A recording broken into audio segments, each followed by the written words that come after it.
मूक माटी का स्वाध्याय हम सभी कर रहे हैं। आचार्य श्री विद्यासागर जी द्वारा विरचित। मंगलम भगवान वीरो मंगलम गौतमो गणी मंगलम कुंद कुंदाद्यो जैन धर्मोस्तु मंगलम। नमो अरिहंताणम, नमो सेताणम, नमो आयर्याणम, नमो उवज्जायाणम, नमो लोये सवसाहुणम। पंच परमेष्ठी भगवान की जय। अगले 45 मिनट के लिए सभी प्रकार के पापों का त्याग करके सभी नौवर्ण मुकर मंत्र पढ़ लें।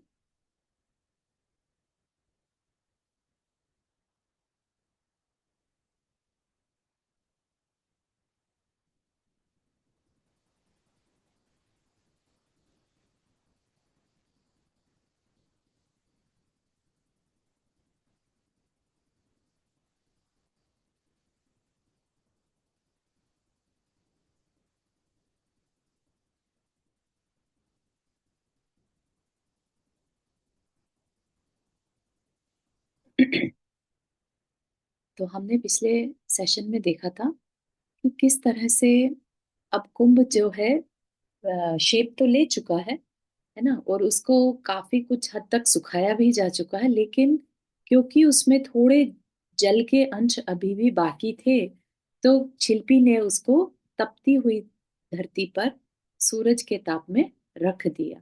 ठीक है ना। तो कहना क्या चाह रहे हैं कि तप के बिना हम पक नहीं सकते। तपना होगा, तब जाके हम सही शेप, सही जो हमारा पर्पस है वो पूरा हो पाएगा। अदरवाइज हम कमजोर पड़ जाएंगे और हम नष्ट हो जाएंगे, फिर से मिट्टी में मिलना होगा। ठीक है ना।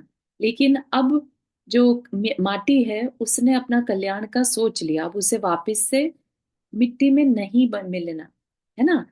जो माटी अपने अनादिकाल से अपने को रियलाइज कर रही है कि मेरा कल्याण कब होगा, तो कल्याण में जरा भी अगर कमी रह गई तो वापिस से मिट्टी में मिलना होगा। तपस्या में कहीं भी कमी रह गई तो वापिस से इस संसार चक्र में घूमना होगा। ठीक है ना। तो शिल्पी क्योंकि उस माटी को कुशल शिल्पी मिला है, तो वो उसको पूरी तरह से, अगर जरा भी उसके अंदर खोट है, नमी है ना, तो वो उसको निकाल रहा है ताकि उसका पर्पस पूरा हो सके। ठीक। अब शिल्पी देख रहा है चारों तरफ कि वसंत ऋतु का अंत आ चुका है। ठीक। और वसंत के बाद जो ग्रीष्म ऋतु आती है, भारत में तो ऐसे ही रहता है ना, वसंत के बाद ग्रीष्म और ग्रीष्म के बाद वर्षा। ठीक। तो वसंत ऋतु का अंत आ गया, तो वसंत और ग्रीष्म का कंपैरिजन किया कि अब क्या है। वसंत तो चली गई, अब चारों तरफ क्या बरस रही है? गर्मी बरस रही है, आग बरस रही है जैसे, है ना। लू की लपटें चल रही हैं और पल रही है केवल तपन तपन तपन, यानी हर तरफ सब कुछ तर मतलब तप रहा है। ठीक है ना।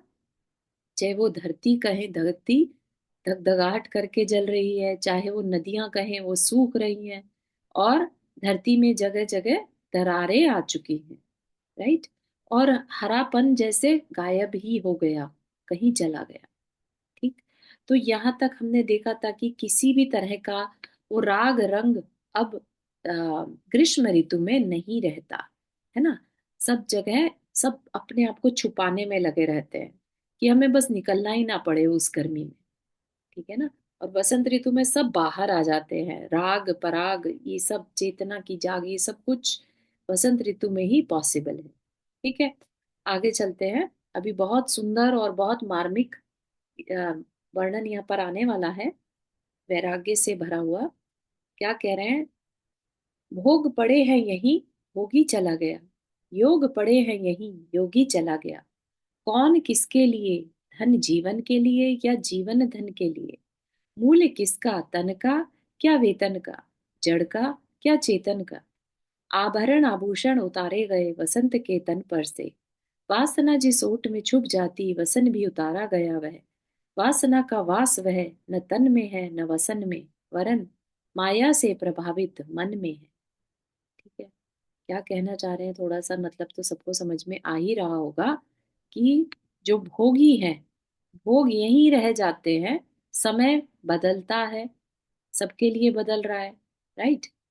और उस समय के साथ ही सब कुछ नाशवान हो जाता है। तो यहाँ पर उस क्षण भंगुरता की बात कहना चाह रहे हैं, अनित्य की बात करना चाह रहे हैं कि भोग पड़े हैं यहीं, सब कुछ यहीं रह जाता है और भोगी चला जाता है। भोग सामग्री पड़ी है और भोगने वाला चला गया। संसार के जितने भी संयोग, योग मतलब संयोग, जितने भी संयोग थे, साथी थे, सब यहीं, लेकिन जो जोड़ने वाला था, योगी था, है ना, जिससे संयोग था, वह चला गया। ठीक है ना।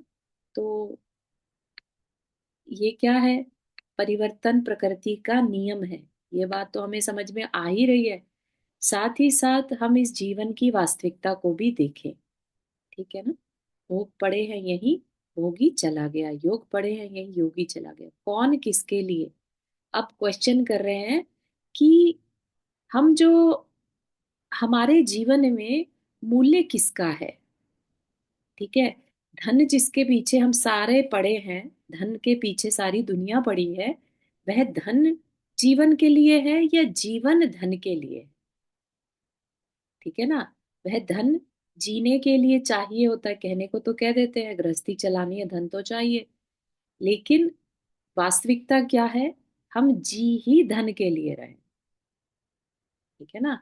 जैसे खाने के लिए जीना और जीने के लिए खाना, ऐसा कहते हुए पाए जाते हैं। जब बहुत बीमारियां बढ़ जाती हैं, तो जब रिस्ट्रिक्शन लगाई जाती है, तो बात कह दी जाती है कि खाना जो है थोड़ा कम खाओ, जीने के लिए खाओ, खाने के लिए मत जियो। कई लोग इस चीज को भूल जाते हैं और जरा सा कुछ देखने में अच्छा व्यंजन दिखा, पेट भले ही भरा हो, तो भी खाने से पीछे नहीं हटते। उनके मुंह से क्या निकलता हुआ पाया जाता है कि जी, खाने के लिए तो जी रहे हैं, जो जिसको हम दूसरी भाषा में चटोरापन कहते हैं, कि खाने के लिए तो जी रहे हैं, बाकी कल किसने देखा। राइट। तो क्या है ये एक तरह का की मूर्खता है। जैसे बच्चा है, बच्चे को अगर बलून दे दिया जाए और बलून फूट जाए तो वो रोने लगता है। बड़ा लेकिन उसी चीज को देख रहा है कि बलून की तो नेचर फूटने की ही थी, है ना। कोई कांच की चीज है, वस्तु है, बच्चा उससे खेल रहा है तो वो टूटेगी। ठीक है ना। तो जिस चीज की नेचर हमें पता है, धन भी क्या है, नश्वर है। राइट। आज है कल नहीं है, लेकिन हम अपना जीवन उसके लिए निकाल देते हैं। धन जीवन के लिए अगर हम माने, तो अपनी जरूरत के लिए जितना चाहिए हम उतना रख कर बाकी अपना रिलैक्स करें ना। अपनी मनुष्य पर्याय के करने योग्य जो कार्य हैं, अपने षड आवश्यक हैं, वो करने पर फोकस करें, बजाय धन के पीछे ताउम्र भागते रहें। है ना।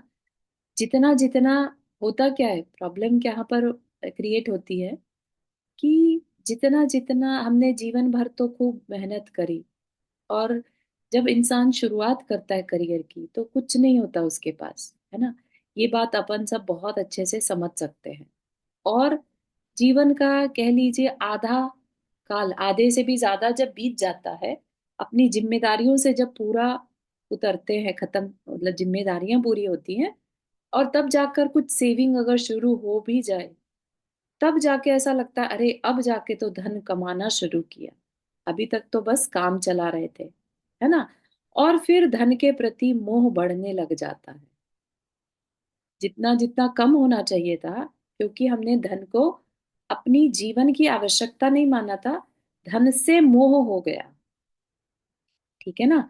अब बैंक बैलेंस भरने का मन करने लगा। जितना ज्यादा पैसा होगा उतने ज्यादा समृद्धशाली, उतने ही ज्यादा हमारी इज्जत होगी। ये एक मेंटालिटी बन जाती है। मोस्टली बिजनेसमैन जब सफल होते हैं ना, आप नोटिस करिए, आफ्टर 50 ही सफल माने जाते हैं। उससे पहले तो वो एक्सपीरियंस गेन कर रहे होते हैं। ठीक है ना। तो वो 50 की उम्र के बाद जब वो पैसा आना शुरू होता है, तब जाके उसमें लालसा भी बढ़ने लग जाती। इन उन्हीं लोगों के लिए कहा कि धन जीवन के लिए या जीवन धन के लिए, है ना।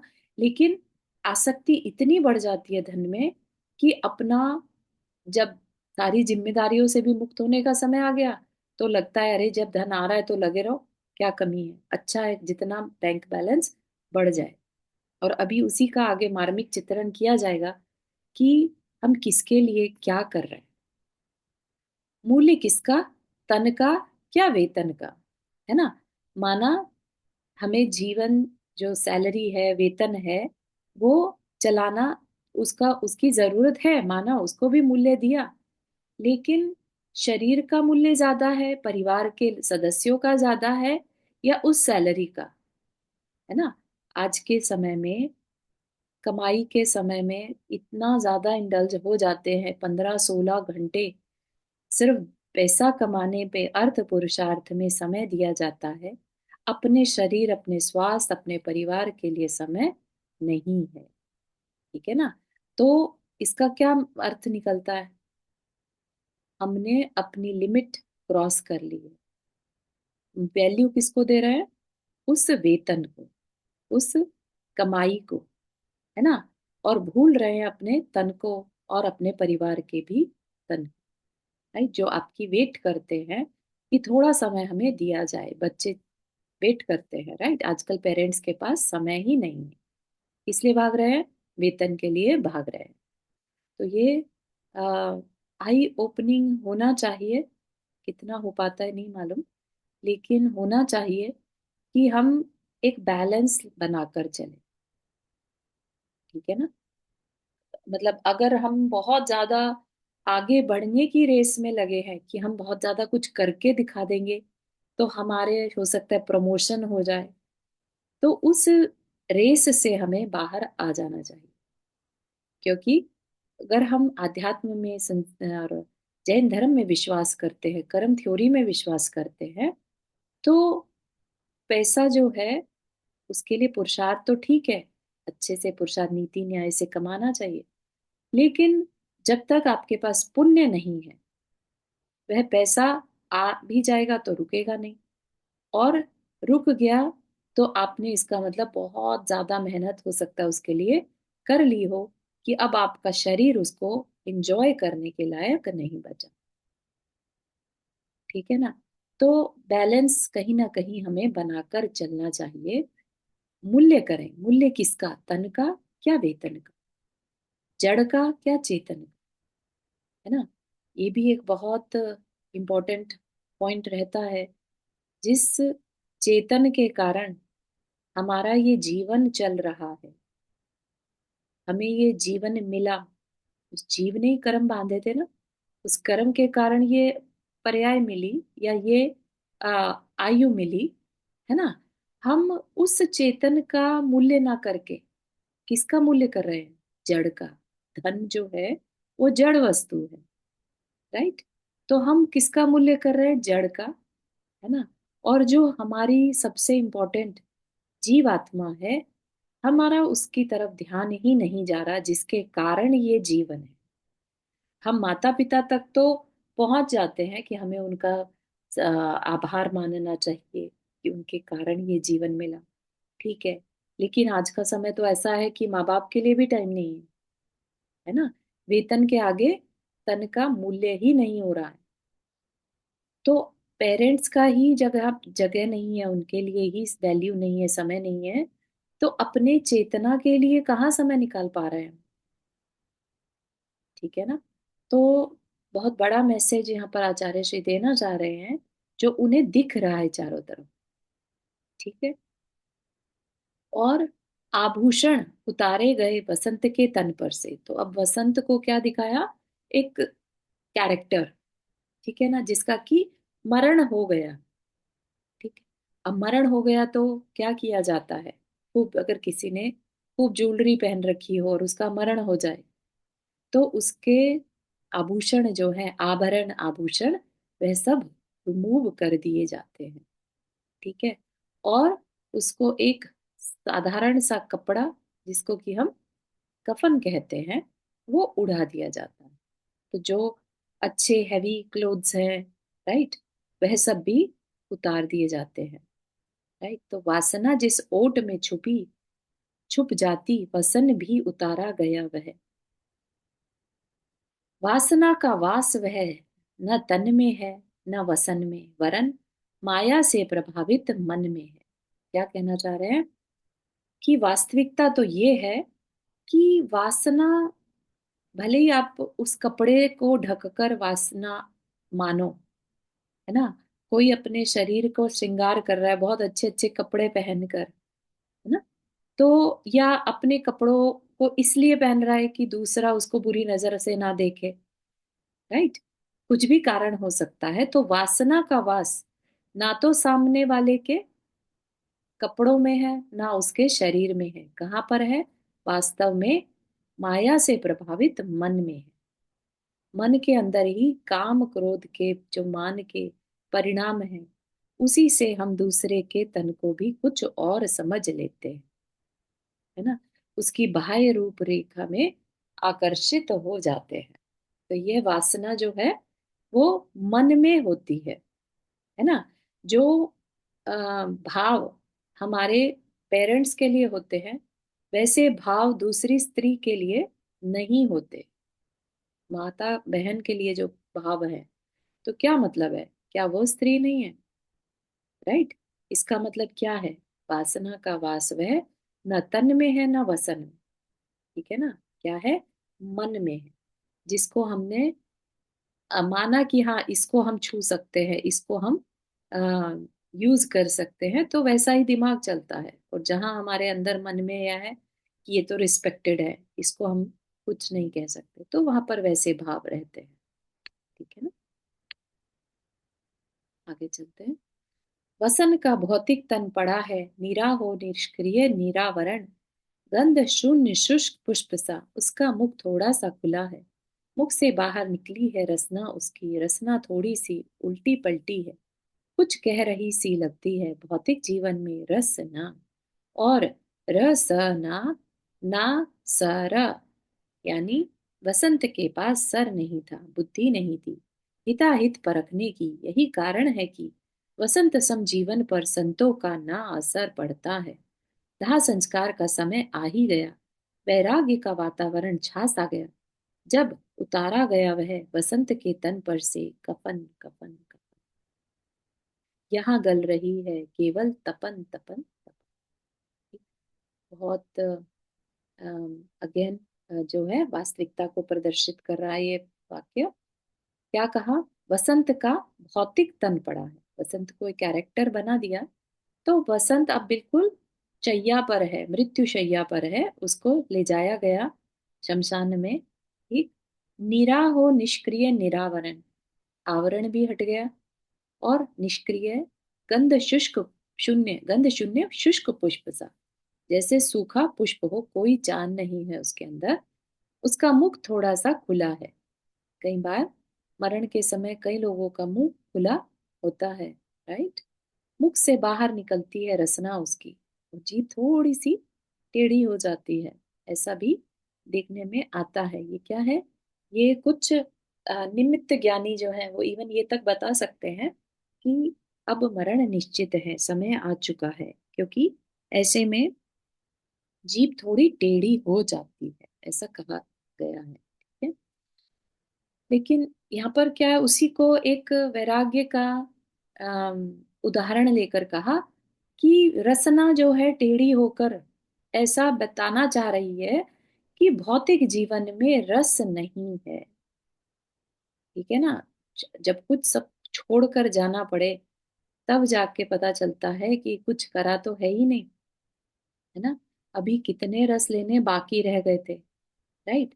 भौतिक जीवन में रस ना, और रस ना, ना सर, रसना मतलब जीभ, और रस ना, रस नहीं होना, ठीक है।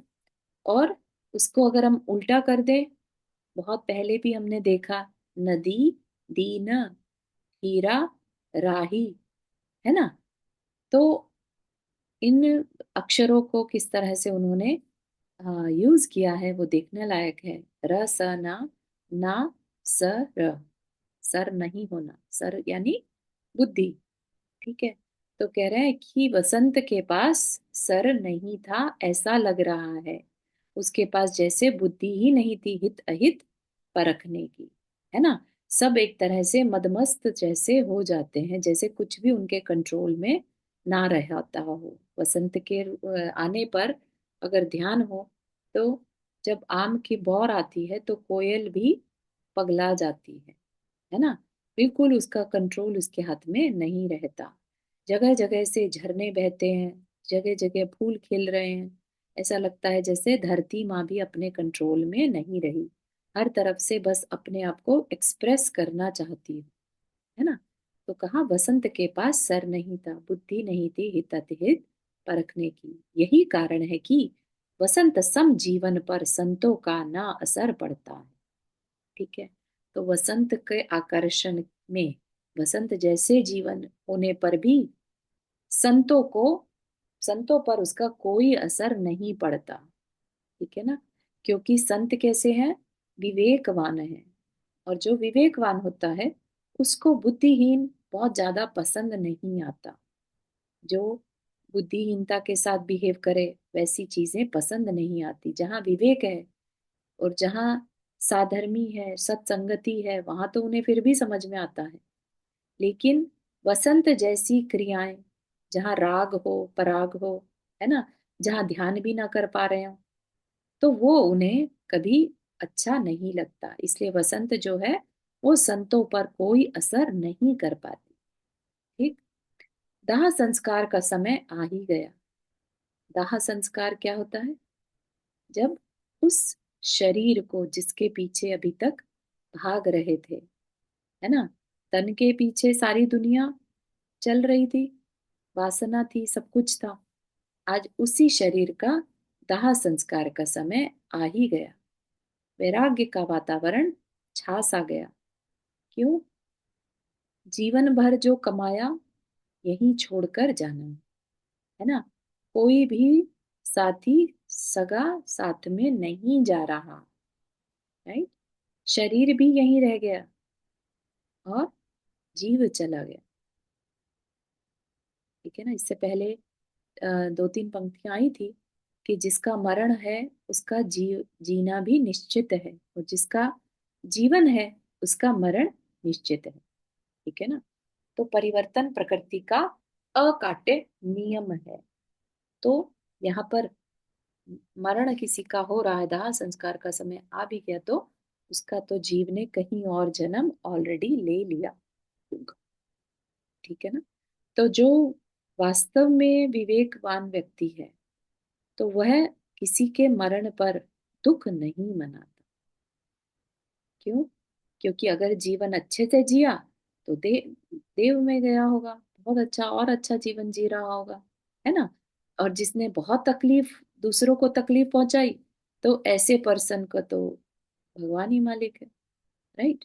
जिसने हमेशा दूसरों को दुख पहुंचाया, तो उसके लिए क्या रोना। दोनों ही बातें है ना। तो हम यही माने कि जो चला गया उसने बहुत अच्छे से अपना जीवन बिताया और अब और अच्छे से आगे जीवन चल रहा होगा। क्योंकि मरण के बाद जीवन आता ही है। जैसे सूर्य के अस्त होने के बाद सनराइज होता ही है। सूरज कभी भी ये डिसाइड नहीं करता कि अब मुझे तो कभी उगना ही नहीं, है ना। तो इस तरीके से हम अपने आप को थोड़ा स्ट्रांग बनाएं। ठीक है ना। और चाहिए तो अगर आपको लगता है कि अब उनके बिना हमारा जीवन कैसे चलेगा, राइट, तो इतना सहयोग वाली बात हम क्यों इतना अपने आप को कमजोर समझे, है ना। बल्कि जो अपनी बात हुई थी, चिरोंजा बाई जो है वो, उनकी मैरिज हुई 18 साल या 16 साल की एज में, और उनके हस्बैंड 6 माह के शादी के बाद ही उनका मरण हो गया। तो वो अपना जीवन, जैसे सभी के साथ होता है, नहीं होता विवेक, तो वो अपने जीवन को खत्म करना चाहती थी। पहले के टाइम में तो वैसे भी सती प्रथा टाइप का था कि हस्बैंड गया तो वुमेन अपना खुद ही अपना मरण कर ले, है ना। तो वो भी अपना जीवन खत्म करने के लिए गई।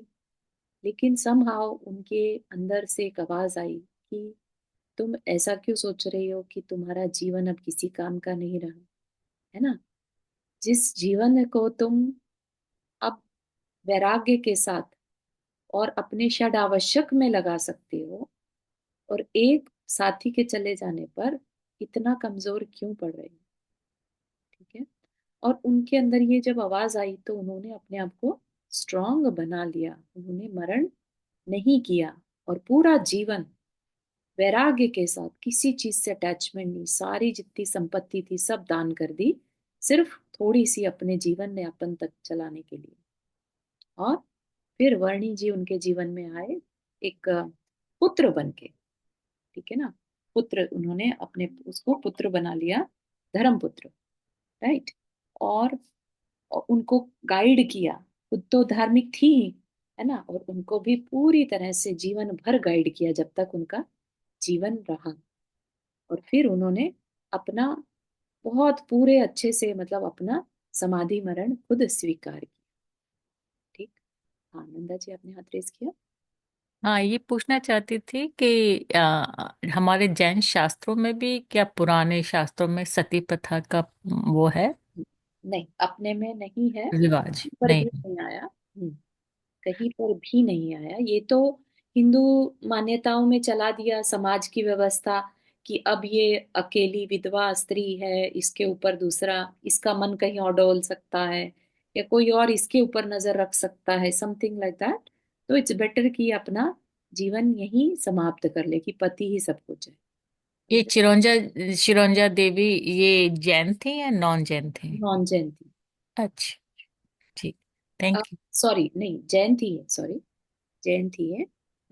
वर्णी जी नॉन जैन से आए। हाँ, वर्णी जी तो नॉन जैन थे, करेक्ट। और इन्होंने ही उनको जैन धर्म सिखाया था, करेक्ट। चिरंजी जी देवी ने। हम्म, अच्छा। है ना। हम्म, ठीक तो है। इस तरह से, मतलब कहना ये चाह रहे हैं कि वसंत हर समय हमारे जीवन में रहे ये जरूरी नहीं है, परिवर्तन प्रकृति का नियम है। और हम, जो भी अपॉर्चुनिटी आए, है ना, आचार्य श्री बार बार यही कहते हैं कि दुख से घबराना नहीं, और अपना परिवर्तन मानते हुए उसको, उसका सामना करना। ठीक है ना।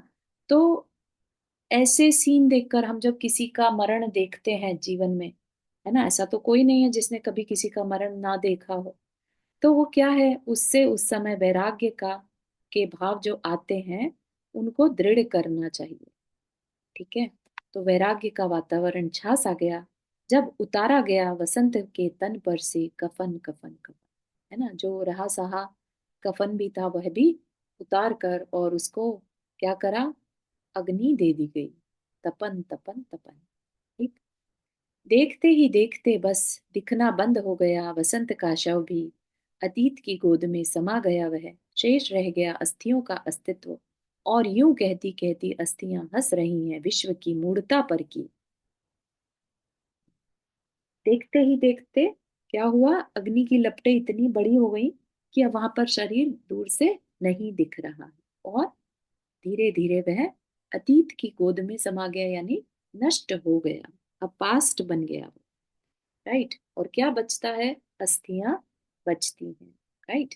और अस्थियां क्या कह रही हैं, अब अस्थियों को एक कैरेक्टर दे दिया, हस्तियां जैसे बोल रही हैं, है ना, और वो हंसने लगी, किस पर, विश्व की मूढ़ता पर, कि जिसने मरण को पाया उसे जनन को पाना है, और जिसने जनन को पाया उसे मरण को पाना है, यह अकाट्य नियम है। ठीक है। तो मरण को पाया है उसे जनन को पाना है, इसका क्या मतलब, ऐसा तो कोई नहीं है ना, सिवाय सिद्ध भगवान के, जिसने की, जिसकी मृत्यु हो और नया जीवन ना मिले, और मरण होगा तभी नया जीवन मिलेगा। ठीक है ना। तो वही कह रहे हैं कि जिसने मरण को प्राप्त हो गए तो नया जीवन मिलेगा ही मिलेगा। ठीक। और जिसने जन्म को पाया उसको एक ना एक दिन मरण होगा ही होगा, चाहे वो 33 सागर की आयु ही क्यों ना हो, वह भी कभी ना कभी तो पूरी होगी ही होगी, उसे वहां से छोड़ना पड़ेगा। है ना। तो ये क्या है, अकाट्य नियम है। ठीक है ना, आयु कर्म किसी को नहीं छोड़ता, है ना। अपन सोचे कि ये समय, ये सब कुछ यहीं रुक जाए, ऐसा ही चलता रहे, तो ये पॉसिबल नहीं है, और ये हमारी बहुत बड़ी भूल होगी। तभी अस्थियां हंस रही हैं विश्व की मूढ़ता पर, क्योंकि हम ये रियलाइजेशन, हमारे अंदर ये अकाट्य नियम जो है उसे हम भूल जाते हैं। हम सब कुछ परमानेंट मानकर बैठ जाते हैं कि अब जैसा है बस ये बेस्ट है, यही चलता रहे, है ना। तो नहीं, पूरे स्टार्टिंग से बहती हुई पवन भी हमें यही बताती है कि सब कुछ परिवर्तनशील है। नदियां बहती हुई, वो पानी, उस नदी में हम दोबारा पाँव नहीं रख सकते जिसमें अभी थोड़ी देर पहले रखा था, क्योंकि अब वहां पर वो वाला पानी नहीं रहा, है ना। आप कहें मुझे तो नदी में पैर रखने में बहुत अच्छा लगा, तो कोई कह सकता है मुझे तो वो ही पानी चाहिए, तो वो तो पॉसिबल ही नहीं है, राइट। तो हम वहां पर भी तो परिवर्तन को एक्सेप्ट करते हैं ना, राइट, कि ठीक है, उससे मैटर नहीं कर रहा, पानी बदल गया, लेकिन नदी में पैर रखने का जो फीलिंग है वो तो वैसी ही हम दूसरे पानी से भी ले पा रहे हैं, ठीक है ना, क्योंकि वहां पर एक्सेप्टेंस है, ठीक है ना। गणना करना संभव नहीं है, अनगित अनगिन बार धरती खुदी, गहरी गहरी वहीं वहीं पर अनगिन बार अस्थियां दबी हैं। अब तो मत करो हमारा दफन दफन दफन, हमारा दफन ही है आगामी बसंत स्वागत के लिए वपन वपन वपन, यहाँ चल रही है केवल तपन तपन तपन। क्या कहना चाह रहे हैं कि गणना करना भी संभव नहीं, जिसको कहते हैं ना कि काउंटिंग ही नहीं है, इतनी बार अनगिन बार धरती खुदी, किसके लिए, इन अस्थियों के लिए, है ना। अगर हम पंच परावर्तन की तरफ जाएं तो कितनी बार हमने इन सेम पुद्गलों को ग्रहण किया हुआ है ना। और कितनी बार हमारे को जलाया जा चुका है, हमारी अस्थियों को अनगिन बार दबाया जा चुका है ना। तो कह रहे हैं ये बार बार जो ये दबा देते हैं, वही हमारे आगामी वसंत के लिए बीज का कारण बन जाता है। हम इस लायक बने कि अब हमारी अस्थियां दबाने वाली बने ही ना, ठीक है ना। जैसे मरण ऐसा हो कि अब हमें वापस से जन्म ना लेना पड़े, है ना। तो ऐसा कह रहे हैं कि अब मत करो हमारा दफन दफन दफन, ठीक है, और अरिहंत दशा को प्राप्त करो, ताकि अब ये कभी फिर से दफन होना ना पड़े, ठीक है। तो यहाँ चल रही है केवल तपन तपन तपन, ठीक। अब जो है संसार की आ, अनित्यता की ओर आगे बढ़ते हैं।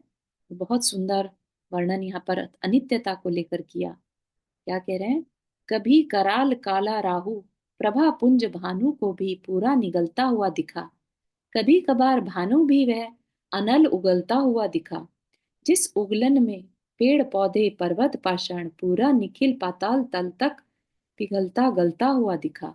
अनल अनिल हुआ कभी, अनिल सलिल हुआ कभी, और जल थल हुआ झटपट बदलता ढलता परस्पर में, घुला मिला कलिल हुआ कभी। सारजनी रजनी दिखी, कभी शशि की हंसी दिखी, कभी कभी खुशी हंसी, कभी निशी मशी दिखी, कभी सुरभि कभी दुर्बी, कभी संधि कभी कभी संधि दुर्बिसंधि, कभी आंखें कभी अंधी, बंद मुक्त कभी बंदी, है ना। ये क्या है, ये वाला पैराग्राफ किसको बता रहा है, ये अनित्यता को बता रहा है। हम चारों तरफ अगर देखें, कभी कराल काला राहु प्रभा पुंज भानु को भी पूरा निगलता हुआ दिखा, ठीक है। जैन शास्त्र के हिसाब से सूर्य ग्रहण कब लगता है, जब राहु उन सूर्य के सामने आ जाता है, ठीक है। तो तब जाकर प्रभा पुंज भानु, भानु मतलब सूर्य, सूर्य की जो प्रभा है वह भी चली जाती है, छुप जाती है, इतना ऐसा लगता है जैसे उसको पूरा निगल गया हो, इतना ज्यादा कवर कर लेता है कि ऐसा भी नहीं कि दूर दूर से उसकी रोशनियां रश्मियां दिख रही हैं, है ना। मतलब इवन उसकी रोशनी तक, साइड की रोशनी तक चली जाती है, यानी राहु का जो साइज है वो सूर्य से काफी बड़ा होगा, तभी पूरा का पूरा सूर्य छुप जाता है। और कभी ऐसा भी होता है कि जो भानु है, सूर्य है, वह आग उगलता हुआ दिखता है, कभी तो उसको ढक दिया जाता है ना। और कभी इतना आ, आग उगलता जैसा वो गोला, उस टाइप का दिखने लगता है, जिस उगलन में, उस उगलती आग में पेड़ पौधे पर्वत पाषाण पूरा निखिल पाताल तक पिघलता गलता हुआ दिखता है। ठीक है, ये सब कुछ जैसे जलकर भस्म हो जाएगा, इतनी तपन उसके अंदर दिखाई पड़ती है। अनल अनिल हुआ, अनल मतलब अग्नि, कभी कभी ऐसा लगता है अनल अनिल हुआ कभी। अब गर्म हवा को भी एक तरह से अग्नि समान ही कह दिया जाता है ना। लू की लपटें, अग्नि की लपटें और लू की लपटें की बात होती है, राइट। तो कहा कि किस तरह से आग कभी हवा बनी और हवा जल सलिल, है ना। कभी वो हवाएं इतनी ठंडी, जैसे इतनी ज्यादा ठंडी हो जाती हैं कि जैसे जल ने ही छुआ हो, और कभी वह जल थल हुआ झटपट, है ना। जम जाए तो, या माटी में जल मिल जाए तो थल जैसा ही बन जाता है, राइट। और बदलता ढलता परस्पर में, और अगर ज्यादा हो जाए तो भूमि में मिला हुआ वही जल कीचड़ बन जाता है। परिवर्तन प्रकृति का नियम है। ठीक। फिर कभी सारजनी रजनी दिखी, सारजनी मतलब अमृत को झराने वाली, रजनी मतलब रात, कैसी रात, शशि की हंसी वाली, हंसता हुआ चंद्रमा, है ना। कभी तो पूर्णिमा की रात, राइट। और कभी निशी मशी दिखी, निशी मतलब रात्रि, और मशी कैसी, अंधेरी, भौरे जैसी, मशी मतलब भौरे जैसी काली रात, राइट। तो कभी पूर्णिमा तो कभी अमावस्या, कभी सुरभि तो कभी दुर्भि, सुरभि मतलब अच्छी सुगंध, और कभी दुर्गंध, है ना। कभी खुशी हंसी, यानी कभी हंसी खुशी तो कभी गम, राइट। कभी संधि, संधि मतलब मित्रता, संधि होती है ना अच्छी मित्रता, और दुर्भि संधि यानी शत्रुता, कभी मित्रता कभी शत्रुता, है ना। ऐसा नहीं कह सकते कि जो आज मित्र है वो कभी कल कभी भी शत्रु हो ही नहीं सकता, राइट। उनको भी बदलते हुए देखा जाता है। कभी आंखें हैं तो कभी अंधपना, राइट। और कभी बंधन मुक्त, कभी बंदी, कभी ऐसा लगता है हम बहुत स्वतंत्र हैं और कभी परतंत्रता फील होती है। ठीक है ना। तो समझ पा रहे हैं किस तरह का हमारे चारों तरफ का परिवर्तन है, लेकिन हम उस परिवर्तन को देखते नहीं है, जो है उसको रोकने की कोशिश में हम सब अपना फोकस लगाकर रखते हैं। हर दिन जो अच्छा दिन गया जिस दिन, हमें ऐसा लगता है बस अब सब दिन ऐसे ही जाने चाहिए। हम उस दिन की ब्यूटी को नहीं देख पाते, उस दिन में क्या डिफरेंट हुआ, उससे हमने क्या सीखा, है ना। वो क्या मैसेज देने आया वो दिन, हमारा पर्पस क्या है एज अ ह्यूमन बीइंग। जब हम इतने बुद्धिशाली जीव हैं जो अपना कल्याण कर सकते हैं, जिनके पास प्रज्ञा छेनी है ना, हम अपने उस जीवन में चाहें तो क्या क्या नहीं कर सकते। वो कब होगा, जब हमारे अंदर अवेयरनेस आएगी, दृष्टि में थोड़ा विवेक होगा, हम हर चीज को ऑब्जर्व करें, है ना। ये सब भी क्या है, ये भी किसी ने ऑब्जर्व करके ही लिखा हुआ है, राइट। तो उनकी चेतना की अवेयरनेस अपन सब नोटिस कर पा रहे हैं। उन्होंने जीवन के हर क्षण कुछ ना कुछ ऑब्जर्व किया और उसको लिखा, ताकि सब लोग कहीं ना कहीं, हो सकता है कोई ना कोई पैराग्राफ किसको क्लिक कर जाए, नो नो वन नो। ठीक है ना। लेकिन इससे हमें ये पता चलता है कि हम भी चाहें तो किस तरह से अपने जीवन को अम, चीजों को ऑब्जर्व करने पर लगा सकते हैं। हम्म, वास्तविकता क्या है उस तरफ हम थोड़ा सा ध्यान ले जा सकते हैं। ठीक है ना। अनित्यता की तरफ थोड़ा ध्यान ले जा सकते हैं, तो क्या क्या अनित्य है जीवन में, क्या क्या बदल रहा है चारों तरफ हर दिन, है ना। सुबह के बाद रात तो रात के बाद सुबह, राइट। संधि काल आते हैं, किस लिए आते हैं, यही बताने के लिए कि अब परिवर्तन हो रहा है, राइट। तो परिवर्तन प्रकृति का नियम है, और हम भी उसी प्रकृति के पार्ट हैं, तो हम में परिवर्तन क्यों नहीं आएगा। ठीक है ना। तो लेकिन हम अपने पर्पस, अपने गोल को याद करें कि हमारा ये जो जीवन है उससे हम उत्कृष्ट क्या कर सकते हैं। ठीक है ना, पेट भरना, परिवार का पालन पोषण करना, पैसा जमा करना, ये तो परिग्रह आदि करना, ये तो जानवर भी कर लेता है, राइट। लेकिन हम उनसे कुछ तो बेटर होंगे। हमारे अंदर, शरीर के अंदर जो रिद्धियां हैं, पावर्स हैं, वो सब इस शरीर में मनुष्य आयु में ही हम उसको प्रेजेंट कर सकते हैं, राइट। वह तपस्या के प्रभाव से उसको हम बाहर ला सकते हैं। कभी कभी मधुर भी वह मधुरता से विधुर दिखा, कभी कभी बंधुर भी वह बंधुरता से विकल दिखा। बंधु कभी बंधु विधुर भावुकता की चाल चली, बाल कभी आगे बढ़ा, बवाल बड़े बढ़ते चले। पालक बना चालक बना, बाल हुए पलित कभी, कभी दमन कभी शमन, कभी कभी सुख चमन, कभी वमन कभी नमन, कभी कुछ परिणमन। इसके लिए इतना ही रखेंगे। क्या कह रहे हैं यहाँ पर? कभी कभी ऐसी भी स्थिति आती है जब कुछ अच्छा है, सुंदर है, लेकिन उसमें सुंदरता नहीं दिख रही। देखने में सुंदर है लेकिन सुंदरता नहीं है ना। क्या मतलब? कि बाहर से सुंदरता है लेकिन अंदर में सुंदरता ना हो तो, है ना। ऐसे ही कभी कभी बंधुर भी दिखा, बंधुर मतलब भाई बांधव है, रिश्तेदार है, लेकिन बंधुरता से विकुल। ठीक, कि उनमें अंदर में जो एक भाई बंधुता होती है, वह चीज है ही नहीं। ठीक है ना। तो बंधु विधुर भावुकता की चाल चली, भाई है, मित्र है, लेकिन उनके अंदर वो अपनापन नहीं है। ठीक है ना। तो बालक, अब बच्चा है, वो भी बड़ा तो होगा, आगे बढ़ा, बवाल बढ़े और बढ़ते चले, है ना। मतलब वबाल बढ़े, बाल बढ़ रहा है, बालक बढ़ रहा है, और बढ़ते बढ़ते क्या बन गया? पालक बन गया, पालन करने वाला, परिवार का पालन करने वाला, है ना, अपने घर को चलाने वाला, राइट। तो चेंज हर जगह आ रहा है। फिर वही बालक अब, पहले तो घर को चला रहा था, फिर अब उसके बाल सफेद होने लगे, बाल हुए पलित कभी, राइट, बाल भी पक गए, अब वह बूढ़ा हो रहा है।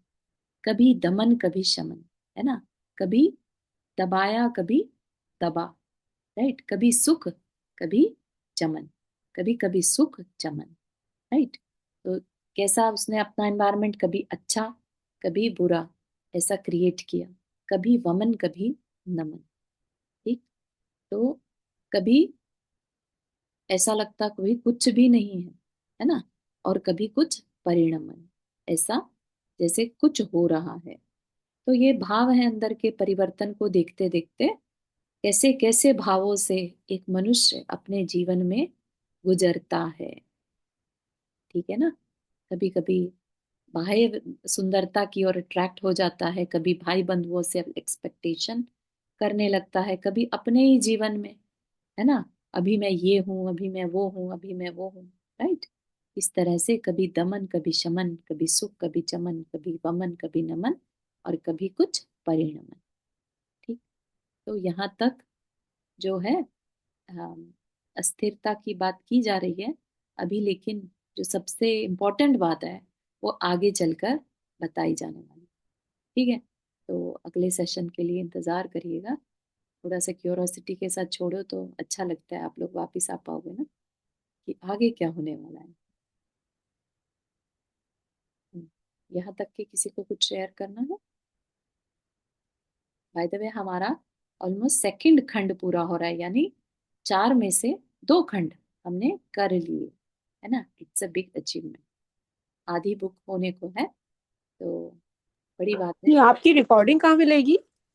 I can share the link, तो ग्रुप में अच्छा, आपने जो लिखा ना मॉर्निंग में कि अपलोड कर दिए। हाँ, सारी रिकॉर्डिंग्स अपने अपनी ड्राइव उनकी अलग अलग है, सेपरेट।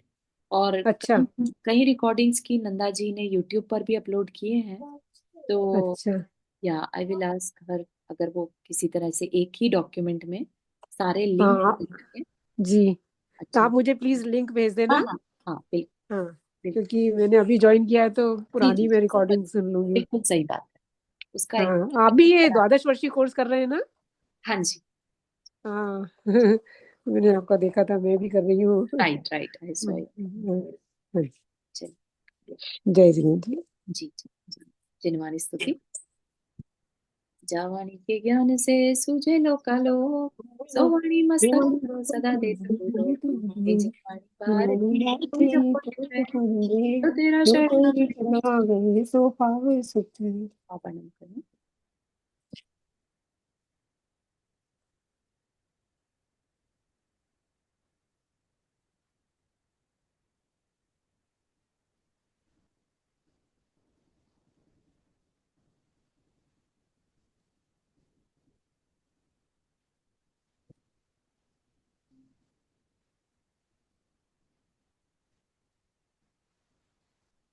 सभी को जय जिनेन्द्र। जय जय जिनेन्द्र सभी को। जय जिनेन्द्र जय सभी को। जिनेन्द्र जय सबको। जिनेन्द्र। जय जिनेन्द्र। जय जिनेन्द्र।